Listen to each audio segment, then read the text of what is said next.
Hi, my name is Katusha, your sex and relationship coach.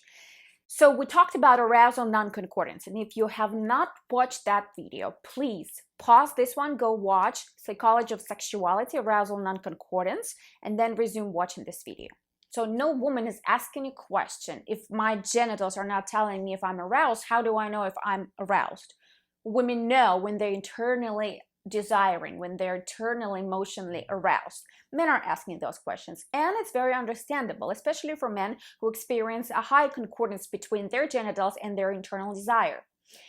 And it's easy to judge and construct a framework of sexuality based on their own experience and not know how to deal with someone whose framework is different. So in this video, you will know 3 signs how to tell that your woman is ready to have sex with you. Number 1, breathing. When we get aroused, our respiration rate and pulse increase.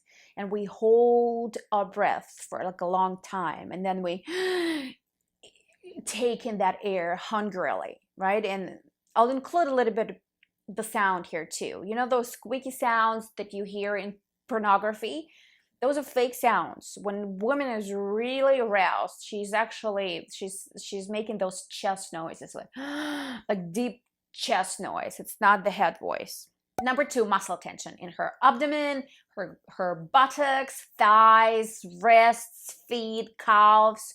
When that arousal wave moves through your body, the woman's body starts to arch and bow.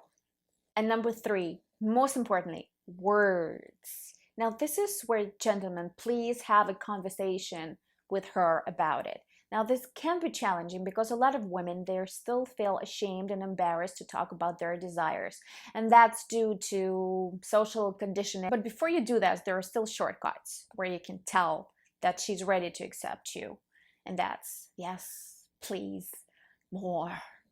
You got the point. Okay, this is it for today. Please like, subscribe, share, and I will see you in my next video. Bye.